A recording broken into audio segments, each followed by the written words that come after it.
સન્નિષ્ઠ સેવાની કરીએ સાધના, જનસેવાની આરાધના. સન્નિષ્ઠ સેવાની કરીએ સાધના, જનસેવાની આરાધના. સહજ સરળ રીતિને આપણી જનહિતની નીતિ,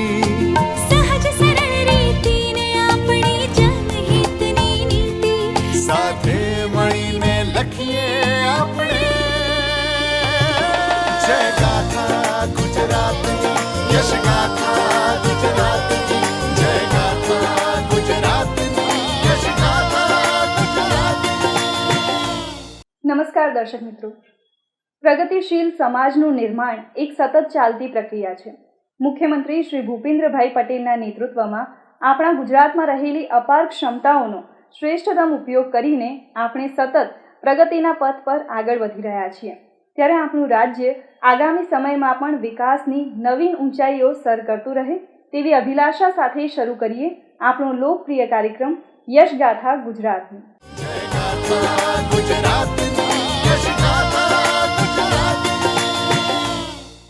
દર્શક મિત્રો, આજના આપણા યશગાથા ગુજરાતની કાર્યક્રમમાં આપણે નિહાળીશું રાષ્ટ્રીય સ્તરની યુનિટી માર્ચનો પ્રારંભ સમારોહ અને જાણીશું કે રાજ્યના કયા કયા જિલ્લાને મળી વિકાસ કાર્યોની ભેટ.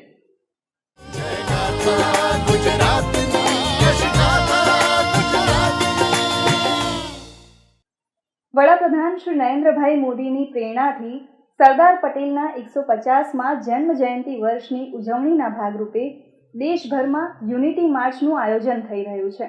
ત્યારે એકતાના ભાવને જન જન સુધી પહોંચાડતી રાષ્ટ્રીય પદયાત્રાનો મુખ્યમંત્રી શ્રી ભૂપેન્દ્રભાઈ પટેલે તાજેતરમાં આણંદના કરમસદ ખાતેથી શુભારંભ કરાવ્યો હતો. એક ભારત શ્રેષ્ઠ ભારતના પ્રણેતા શ્રી નરેન્દ્રભાઈ મોદીના નેતૃત્વ હેઠળ દેશભરમાં સરદાર પટેલની 150મી જન્મજયંતિની ભવ્ય ઉજવણી કરવામાં આવી રહી છે, જે અંતર્ગત સરદાર પટેલનું બાળપણ અને શાળા શિક્ષણ જ્યાં થયું હતું તે પવિત્ર ભૂમિ કરમસદથી કેવડિયા સ્થિત રાષ્ટ્રીય એકતાના પ્રતીક સ્ટેચ્યુ ઓફ યુનિટી સુધી નેશનલ યુનિટી માર્ચ યોજાઈ રહી છે. કરમસદથી કેવડિયા સુધીની રાષ્ટ્રીય પદયાત્રાને મુખ્યમંત્રી શ્રી ભૂપેન્દ્રભાઈ પટેલ અને ત્રિપુરાના મુખ્યમંત્રી શ્રી માનિક સાહાએ ફ્લેગ ઓફ કરી પ્રસ્થાન કરાવ્યું હતું. સરદાર પટેલે આપેલા રાષ્ટ્રીય એકતાના સંદેશને જન જન સુધી પહોંચાડવાના ઉદ્દેશ સાથે યુનિટી માર્ચ યોજાઈ રહી છે તેમ જણાવતા મુખ્યમંત્રીશ્રીએ કહ્યું હતું કે પદયાત્રા દરમિયાન આયોજિત કાર્યક્રમોથી લોકો સરદાર સાહેબના જીવન મૂલ્યોને જાણશે અને રાષ્ટ્રીય એકતાનો ભાવ વધુ મજબૂત થશે તેવો મને વિશ્વાસ છે. સરદાર સાહેબે આપેલા રાષ્ટ્રીય એકતાના સંદેશને જન જન સુધી પહોંચાડવાના ઉદ્દેશ સાથે આ યુનિટી માર્ચ યોજાઈ રહી છે. કરમસદથી કેવડિયા સુધી યોજાનારી 152 કિલોમીટરની આ પદયાત્રા માત્ર એક યાત્રા નહીં, એ રાષ્ટ્રભક્તિનો રાજમાર્ગ બનશે. દરેકે દરેક દેશભરમાંથી આ યાત્રામાં યુવાનો, મહિલાઓ સહિત મોટી સંખ્યામાં સૌ લોકો જોડાયા છે. આ યાત્રામાં દેશ અને અનેક રાજ્યોમાંથી લોકોની સહભાગિતા તો થઈ જ છે. આ આખી એ યાત્રા એક ભારત, આત્મનિર્ભર ભારતને પણ સાકાર કરવાની છે. આ યાત્રા દરમિયાન આયોજિત થનારી સરદાર ગાથા સભાઓ તથા લોકો સરદાર સાહેબના મૂલ્યોને જાણશે અને રાષ્ટ્રીય એકતાનો ભાવ વધુ સુદૃઢ બનવાનો છે. મુખ્યમંત્રી શ્રી ભૂપેન્દ્રભાઈ પટેલે કહ્યું હતું કે આઝાદી બાદ દેશના પ્રથમ નાયબ વડાપ્રધાન અને ગૃહમંત્રી તરીકે સરદાર પટેલે 562 દેશી રજવાડાઓનું વિલીનીકરણ કરીને અખંડ ભારતનું નિર્માણ કર્યું હતું. વડાપ્રધાન શ્રી નરેન્દ્રભાઈ મોદી સરદાર સાહેબના આ માર્ગ પર આગળ વધીને એક ભારત શ્રેષ્ઠ ભારત અને આત્મનિર્ભર ભારત બનાવવા માટે સતત પ્રયત્નશીલ છે. આ અવસરે કેન્દ્ર અને રાજ્યના વિવિધ મંત્રીશ્રીઓ, સાંસદશ્રીઓ, ધારાસભ્યશ્રીઓ અને અધિકારીશ્રીઓ ઉપસ્થિત રહ્યા હતા. ત્યારબાદ મુખ્યમંત્રી શ્રી ભૂપેન્દ્રભાઈ પટેલે કરમસદ સ્થિત સરદાર પટેલના નિવાસસ્થાનની મુલાકાત લઈને સરદાર પટેલ અને વિઠ્ઠલભાઈ પટેલની પ્રતિમાઓને સૂતરની આંટી પહેરાવીને ભાવાંજલિ અર્પણ કરી હતી.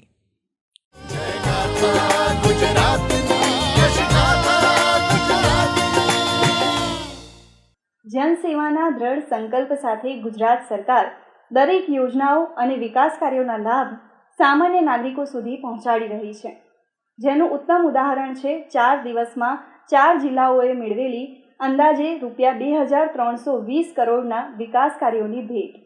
મુખ્યમંત્રી શ્રી ભૂપેન્દ્રભાઈ પટેલના હસ્તે થયેલા આ વિકાસ કાર્યોના લોકાર્પણ અને ખાતમુહૂર્ત થકી નાગરિકોના ઇઝ ઓફ લિવિંગમાં વૃદ્ધિ થશે. રાજ્યના ખમીરવંતા જિલ્લા કચ્છમાં શિક્ષણ, પર્યટન તથા પરિવહનની સુવિધાને વેગ આપતા મુખ્યમંત્રી શ્રી ભૂપેન્દ્રભાઈ પટેલે કુલ ₹503 કરોડથી વધુના 55 જેટલા વિકાસ કાર્યોની ભેટ અર્પી હતી. માર્ગ અને મકાન વિભાગના ₹393 કરોડથી વધુના 23 વિકાસ કામો, સિંચાઈ વિભાગ દ્વારા ₹6 કરોડથી વધુના ખર્ચે જિલ્લાના વિવિધ ગામના તળાવ સુધારણાના કામો અને ₹19 કરોડ 72 લાખના ખર્ચે ભુજ નખત્રાણા રોડના મજબૂતીકરણ અને રીસર્ફેસિંગના કામ તથા માર્ગ અને મકાન પંચાયત વિભાગના ₹26 કરોડથી વધુના ખર્ચે વિવિધ રોડના રીસર્ફેસિંગના કામોનું લોકાર્પણ કર્યું હતું.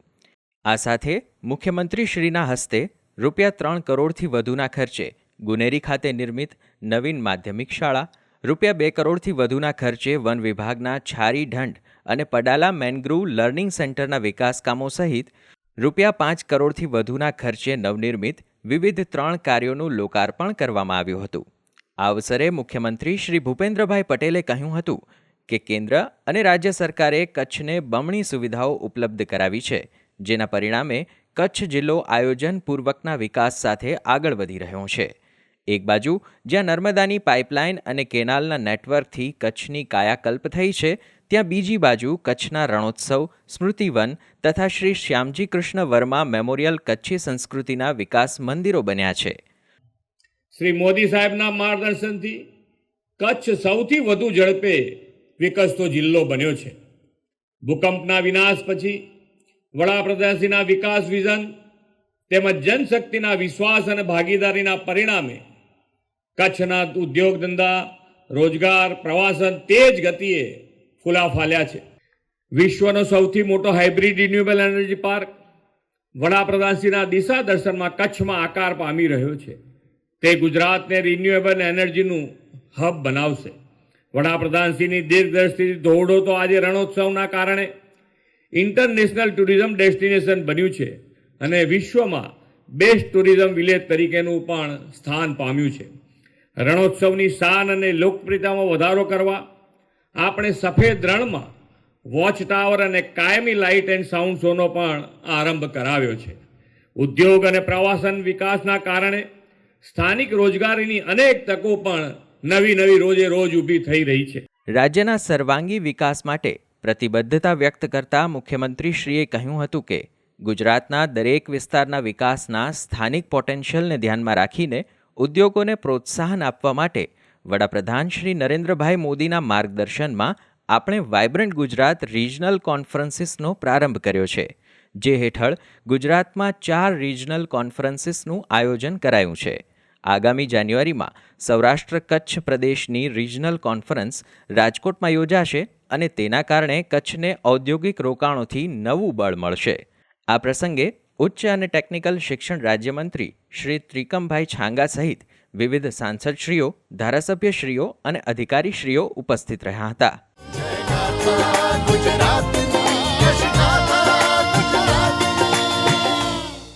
કચ્છના ઇકોનોમિક કેપિટલની ઓળખ ધરાવતા રાજ્યના મહત્વના ઔદ્યોગિક કેન્દ્ર એવા ગાંધીધામને વિકાસની નવી ઊંચાઈઓ સર કરાવવાની વડાપ્રધાનશ્રી તથા રાજ્ય સરકારની નેમ છે. આ નેમને આગળ વધારતા મુખ્યમંત્રી શ્રી ભૂપેન્દ્રભાઈ પટેલે ગાંધીધામ શહેરમાં ₹176 કરોડના વિવિધ વિકાસ કામોના ખાતમુહૂર્ત કર્યા હતા.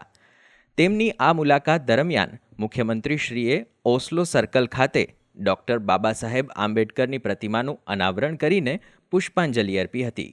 આ સાથે જ નવનિર્મિત ફ્લાયઓવરના ડૉક્ટર બાબા સાહેબ આંબેડકર બ્રિજ નામકરણ સહિત મુખ્યમંત્રીશ્રીએ સર્કલ ડેવલપમેન્ટ તથા પાર્કિંગ ફેસિલિટીના વિકાસ કામોનું લોકાર્પણ પણ કર્યું હતું. આ અવસરે મુખ્યમંત્રી શ્રી ભૂપેન્દ્રભાઈ પટેલે જણાવ્યું હતું કે વડાપ્રધાન શ્રી નરેન્દ્રભાઈ મોદીની વિઝનરી લીડરશિપમાં વિકાસના રોલ મોડલ ગુજરાતમાં વધતા જતા વિકાસને કારણે લોકો રોજીરોટી માટે નગરોમાં વસતા થયા છે. ત્યારે નગરોમાં જનસુખાકારી અને પાયાની સુખ સુવિધાઓના કામોમાં ગતિ લાવવા રાજ્ય સરકાર નવી મહાનગરપાલિકાઓની રચના કરી રહી છે. આ જ વિઝન હેઠળ વિકાસની ગતિ અને વ્યાપકતા વધારવા ગાંધીધામ નગરપાલિકામાં આસપાસના 11 ગામોનો સમાવેશ કરીને નવી મહાનગરપાલિકાની રચના કરવામાં આવી છે. મુખ્યમંત્રી શ્રી ભૂપેન્દ્રભાઈ પટેલના નેતૃત્વમાં વર્ષ 2025ને ગુજરાત સરકાર શહેરી વિકાસ વર્ષ તરીકે ઉજવી રહી છે, જે અંતર્ગત તાજેતરમાં મુખ્યમંત્રીશ્રીએ રાજકોટમાં કુલ રૂપિયા 545 કરોડથી વધુના વિકાસ કાર્યોની ભેટ અર્પી હતી. રૂપિયા 522 કરોડથી વધુના 49 કામોના ખાતમુહૂર્ત અને રૂપિયા 22 કરોડના 6 કામોના લોકાર્પણ સાથે પ્રધાનમંત્રી આવાસ યોજના હેઠળ નિર્મિત 700થી વધુ આવાસોના કમ્પ્યુટરાઇઝ્ડ ડ્રો પણ મુખ્યમંત્રીશ્રીના હસ્તે કરવામાં આવ્યા હતા. આ અવસરે મુખ્યમંત્રી શ્રી ભૂપેન્દ્રભાઈ પટેલે કહ્યું હતું કે શહેરી વિકાસ વર્ષ 2025 અંતર્ગત રાજ્યના શહેરી વિકાસ વિભાગનું બજેટ 40% વધારીને રૂપિયા 30,000 કરોડ કરાયું છે. ગુજરાત આજે દેશનું ગ્રોથ એન્જિન બન્યું છે અને ફાઇનાન્શિયલ પોઝિશનમાં આપણે રોજબરોજ જે પ્રમાણેનો વધારો કરતા ગયા છીએ અને આ વખતે શહેરી વિકાસ અંતર્ગત શહેરી વિકાસનું બજેટ આપણું 24,000 કરોડનું આ વખતે 30,000 કરોડ રૂપિયા કર્યું છે. 40% જેટલો વધારો શહેરી વિકાસમાં કર્યો છે અને આ બજેટ એક વખત તો વધાર્યું છે, પણ હવેનો વધારો જે થવાનો છે આ 30,000 કરોડ ઉપર થશે. એટલે તમે જે કામ કરો છો, હવે આપણે જે કામ કરીએ છીએ એ કામ ક્વોલિટી વાળું થાય, એના ઉપર આપણે ભાર મૂકીને આગળ વધવા માંગીએ છીએ. આ પ્રસંગે મુખ્યમંત્રીશ્રીએ શહેરી વિકાસ વર્ષ 2025 કોફી ટેબલ બુકનું પણ વિમોચન કર્યું હતું. તેમની રાજકોટ મુલાકાત દરમિયાન મુખ્યમંત્રી શ્રી ભૂપેન્દ્રભાઈ પટેલે રાજકોટની doctor Shyama Prasad art gallery ખાતે રાઇઝિંગ રાજકોટની થીમ આધારિત પ્રદર્શન એકમનું ઉદ્ઘાટન કર્યું હતું. ડૉક્ટર શ્યામા પ્રસાદ મુખર્જીની પ્રતિમાને પુષ્પાંજલિ અર્પણ કરીને મુખ્યમંત્રીશ્રીએ રાજકોટ શહેરના 20 વર્ષના વિકાસની યશગાથા વર્ણવતા પ્રદર્શનને રસપૂર્વક નિહાળ્યું હતું.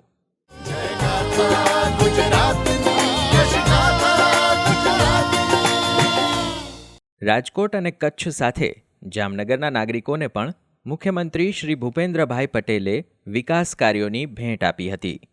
રૂપિયા 226 કરોડના ખર્ચે four lane flyover, MP Shah government medical college ખાતે રૂપિયા 62 કરોડના ખર્ચે ગર્લ્સ હોસ્ટેલ જેવા કુલ રૂપિયા 622 કરોડથી વધુના 69 કામોના મુખ્યમંત્રીશ્રીએ લોકાર્પણ અને ખાતમુહૂર્ત કર્યા હતા. આ અવસરે મુખ્યમંત્રીશ્રીએ કહ્યું હતું કે વડાપ્રધાન શ્રી નરેન્દ્રભાઈ મોદીની પ્રેરણાથી જામનગરમાં ગ્લોબલ સેન્ટર ફોર ટ્રેડિશનલ મેડિસિનની સ્થાપના થઈ છે, જેના પરિણામે જામનગર માત્ર દેશના નહીં પરંતુ વિશ્વના નકશામાં ઉભરી આવ્યું છે. આયુર્વેદનો અમૂલ્ય વારસો સાચવી રાખવા વિરાસત ભી વિકાસ ભીના મંત્ર સાથે WHO સેન્ટર અને દેશી દવાઓના પ્રચારની પદ્ધતિથી જામનગર પ્રચલિત થયું છે, જે જામનગર માટે ગૌરવની વાત છે. જ્યાં સુધી નરેન્દ્રભાઈ છે ત્યાં સુધી વિકાસના કાર્યોનો 1 રૂપિયો ખૂટવાનો નથી ને આજ દિન સુધી ખૂટ્યો નથી. તમે જુઓ, જે કહેવું તે કરવું એ કાર્ય મંત્ર સાથે દરેકે દરેક કામ જમીન સુધી ઉતાર્યા છે, એનો લાભ લોકો સુધી પહોંચાડ્યો છે અને એના કારણે આપણને આજે આ કરોડો રૂપિયાના કામની વિકાસની ભેટ આપણને મળી રહી છે. ફાઇનાન્શિયલ વ્યવસ્થા પણ ગુજરાતની મજબૂત પાયો એમણે નાખ્યો અને એના કારણે આપણે પણ એ જ મજબૂત પાયાને આગળ વધારી રહ્યા છીએ. એટલે જે કેપિટલ આપણું બજેટ પણ જુઓ તમે તો છેલ્લા 3 વર્ષમાં આપણે ખૂબ મોટો બજેટમાં પણ વધારો કરી શક્યા છે. મુખ્યમંત્રી શ્રી ભૂપેન્દ્રભાઈ પટેલના હસ્તે લોકાર્પિત 3750 મીટરની લંબાઈ ધરાવતા સૌરાષ્ટ્રના સૌથી લાંબા ફ્લાયઓવર બ્રિજમાં 1200થી વધુ વાહનો માટે પાર્કિંગ, સ્પોર્ટ એક્ટિવિટી તથા ફૂડ ઝોન જેવી સવલતોનો પણ સમાવેશ થાય છે.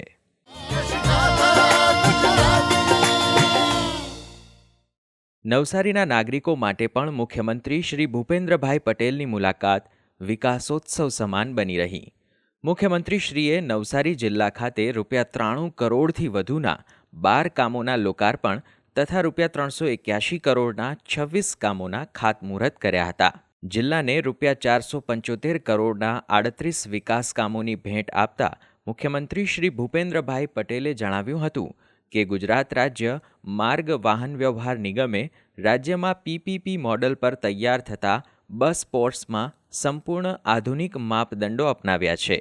વડાપ્રધાન શ્રી નરેન્દ્રભાઈ મોદીએ સામાન્ય નાગરિકોને એરપોર્ટ જેવી સુવિધાઓ સાથેના બસ પોર્ટ આપવાનો આપેલો નવતર વિચાર અને વિઝન અમે રાજ્યના બસ મથકોની કાયાકલ્પ કરીને સાકાર કર્યું છે. અત્યાર સુધી રાજ્યમાં આવા 12 બસ પોર્ટ્સના નિર્માણ થઈ ચૂક્યા છે અને નવસારી જિલ્લાનું બસ પોર્ટ અદ્યતન સુવિધાયુક્ત 13મું બસ પોર્ટ છે. આદરણીય વડાપ્રધાન શ્રી નરેન્દ્રભાઈ મોદીએ નાગરિક દેવો ભવના મંત્ર સાથે લોકહિતના અને જનસુખાકારીના કામોને એક નવી દિશા આપી છે. શ્રી મોદી સાહેબે નાણાંની એવી સુદૃઢ વ્યવસ્થા કરી છે કે વિકાસ કામો માટે પૈસાની કમી ક્યારેય નથી પડી. નવસારીને રાજ્ય સરકારે પાછલા 3 વર્ષમાં 306 કરોડ રૂપિયાની ગ્રાન્ટ આપી છે. મુખ્યમંત્રીશ્રીએ કહ્યું હતું કે જિલ્લાના વિવિધ વિભાગોના કુલ ₹475 કરોડથી વધુના 38 લોકાર્પણ અને ખાતમુહૂર્ત કાર્યો નવસારીના સર્વાંગી વિકાસની દિશામાં એક મજબૂત પગલું છે. ગુજરાતમાં તમામ જિલ્લાઓમાં ઉત્તમ કાર્યો થઈ રહ્યા છે અને ભવિષ્યની જરૂરિયાતો પ્રમાણે શહેરોનો વિકાસ કરવાની આપણી નેમ છે. તે માટે શહેરોને ગ્રોથ હબ તરીકે વિકસાવવાનું રાજ્ય સરકારે આયોજન કર્યું છે. આ પ્રસંગે મુખ્યમંત્રી શ્રી ભૂપેન્દ્રભાઈ પટેલે જેટિંગ સક્શન મશીન્સ, ટીપર્સ, વ્હીકલ્સ તથા જાહેર પરિવહનની 12 બસોને ફ્લેગ ઓફ આપી પ્રસ્થાન પણ કરાવ્યું હતું. દર્શક મિત્રો, ગત સપ્તાહે ગુજરાત રાજ્યમાં થયેલા વિકાસ કાર્યો અને પ્રવૃત્તિઓને નિહાળીએ સમાચાર સારાંશમાં. ગુજરાતના સંગીત ઇતિહાસમાં વડનગરના તાના અને રીરીનું નામ સુવર્ણ અક્ષરોથી લિખિત છે. સંગીત સમ્રાટ તાનસેને જ્યારે દીપક રાગ છેડ્યો ત્યારે તેમના શરીરમાં દાહ ઉત્પન્ન થયો, જેને મલ્હાર રાગ ગાઈને તાના રીરીએ શાંત કર્યો હતો. આ સંગીત સમ્રાજ્ઞી બહેનોના સન્માનમાં દર વર્ષે વડનગર ખાતે શાસ્ત્રીય સંગીત મહોત્સવનું આયોજન કરવામાં આવે છે. આ તાનારીરી મહોત્સવના આયોજનની પરંપરા તત્કાલીન મુખ્યમંત્રી શ્રી અને દેશના હાલના વડાપ્રધાન શ્રી નરેન્દ્રભાઈ મોદીએ વર્ષ 2003માં શરૂ કરાવી હતી. આ પરંપરાને આ વર્ષે પણ યથાવત રાખતા મુખ્યમંત્રી શ્રી ભૂપેન્દ્રભાઈ પટેલે તાનારીરી મહોત્સવનો પ્રારંભ કરાવ્યો હતો તથા સુપ્રસિદ્ધ શાસ્ત્રીય ગાયિકા સુશ્રી કલાપિની કોમકલીને પ્રતિષ્ઠિત તાનારીરી સંગીત સન્માન એવોર્ડ પ્રદાન કર્યો હતો. આદરણીય વડાપ્રધાન શ્રી મોદી સાહેબે કલા અને સ્થાપત્યોની આ નગરીના ઇતિહાસને પુનઃજીવિત કરવાનો સફળ આયામ ઉપાડ્યો છે. વડનગરના સમગ્ર પુરાતન વારસાને આધુનિક રૂપમાં લોકો સામે રજૂ કરતું અદ્યતન આર્કિયોલોજીકલ મ્યુઝિયમ પણ ભારત સરકાર દ્વારા આકાર પામ્યું છે. રેલવે સ્ટેશન પાસે મલ્ટી મોડેલ ટ્રાન્સપોર્ટ હબ વિકસાવવામાં આવી રહ્યું છે. તો સાથે સાથે સ્વદેશ દર્શન યોજના અન્વયે હેરિટેજ સર્કિટમાં શર્મિષ્ઠા તળાવ, તાનારીરી પાર્ક, લેટરી વાવ, અંબાજી કોટ તળાવ અને ફોર્ટ વોલનો વિકાસ કરવામાં આવી રહ્યો છે. પૌરાણિક હાટકેશ્વર મંદિરના ઇતિહાસને પણ લાઇટ એન્ડ સાઉન્ડ શો દ્વારા લોકો જાણી શકે તેવું આયોજન થયું છે.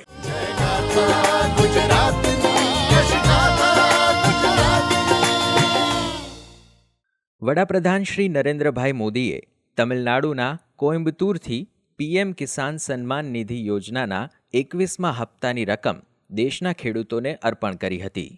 દેશભરના 9 કરોડથી વધુ ખેડૂતોને મળેલા 21મા હપ્તાના 18,000 કરોડ રૂપિયાની સહાય અંતર્ગત ગુજરાતના 49 લાખથી વધુ ખેડૂતોએ ₹986 કરોડની સહાય સીધા તેમના બેંક ખાતામાં મેળવી હતી. મુખ્યમંત્રી શ્રી ભૂપેન્દ્રભાઈ પટેલની ઉપસ્થિતિમાં ગાંધીનગરમાં રાજ્યકક્ષાના કાર્યક્રમનું આયોજન કરવામાં આવ્યું હતું, જ્યાં સૌએ વડાપ્રધાન શ્રી નરેન્દ્રભાઈ મોદીના સંબોધનનું જીવંત પ્રસારણ નિહાળ્યું હતું. આ સાથે મુખ્યમંત્રીશ્રીના હસ્તે કુલ ₹11 લાખથી વધુના વિવિધ કૃષિ સહાયના મંજૂરી પત્રોનું વિતરણ પણ કરાયું હતું. આ અવસરે મુખ્યમંત્રી શ્રી ભૂપેન્દ્રભાઈ પટેલે કહ્યું હતું કે વડાપ્રધાન શ્રીની કૃષિ હિતકારી નીતિ અને ખેડૂતો પ્રત્યેની સંવેદનાને કારણે આજે ગુજરાતના લગભગ 98% વધુ ખેડૂતોને દિવસે વીજળી મળતી થઈ છે. ખેડૂતોને પૂરતું પાણી અને વીજળી મળવાને કારણે રાજ્યના કૃષિ ક્ષેત્રનું ચિત્ર સમગ્રતયા બદલાઈ ગયું છે અને ખેડૂત સમૃદ્ધ થયો છે. તાજેતરમાં રાજ્યના ખેડૂતો પર આવી પડેલી અસાધારણ કમોસમી વરસાદની આપત્તિથી થયેલા નુકસાનમાંથી તેમને બેઠા કરવા આ ડબલ એન્જિન સરકારે ખૂબ જ ઝડપથી ₹10,000 કરોડનું ઉદારતમ સહાય પેકેજ આપ્યું છે. આ પ્રસંગે રાજ્યના કૃષિ મંત્રી શ્રી જીતુભાઈ વાઘાણી, કૃષિ રાજ્યમંત્રી શ્રી રમેશભાઈ કટારા સહિત વિવિધ અધિકારીશ્રીઓ અને મહાનુભાવો ઉપસ્થિત રહ્યા હતા.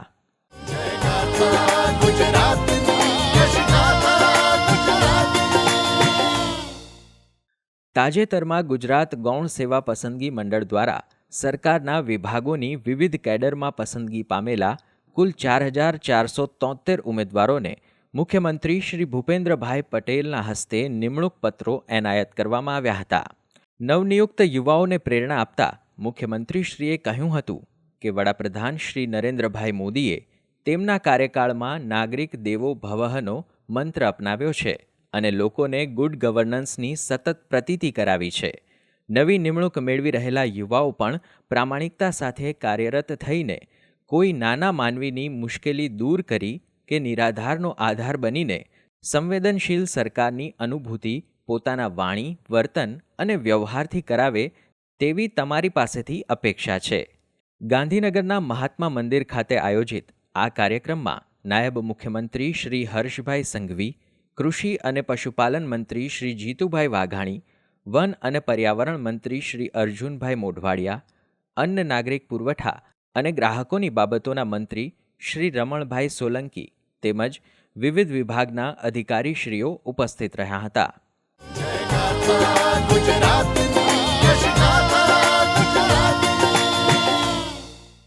વડાપ્રધાન શ્રી નરેન્દ્રભાઈ મોદીએ વર્ષ 2003માં શરૂ કરાવેલો રાજ્ય સ્વાગત કાર્યક્રમ નાગરિકોની સમસ્યાઓને સીધી જ સરકાર સમક્ષ પહોંચાડવાની સાથે સમસ્યાના નિવારણ માટેનું અસરકારક માધ્યમ બન્યો છે.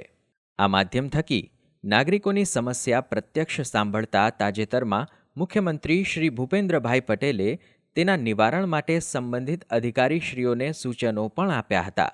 રાજ્ય સ્વાગતમાં 70થી વધુ નાગરિકો પોતાની સમસ્યાની રજૂઆત માટે આવ્યા હતા, જેમની રજૂઆત મુખ્યમંત્રી શ્રી જનસંપર્ક એકમના અધિકારીઓ દ્વારા સાંભળીને સંબંધિત વિભાગો તથા જિલ્લા સ્તરના અધિકારીઓને કાર્યવાહી માટે મોકલવામાં આવી હતી. મુખ્યમંત્રીશ્રીએ સ્થાનિક કક્ષાએ તાલુકા અને જિલ્લા સ્વાગતની રજૂઆતો અંગે લેવાયેલા નિર્ણયનું અમલીકરણ અને સઘન મોનિટરિંગ થાય તે માટે જિલ્લા કલેક્ટરશ્રીઓને સૂચનાઓ પણ આપી હતી.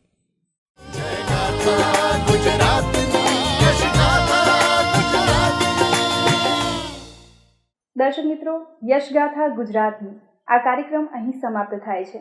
ફરી મળીશું વિકાસની અવનવી વાતો સાથે આવતા સપ્તાહે. ત્યાં સુધી રજા આપશો. નમસ્કાર.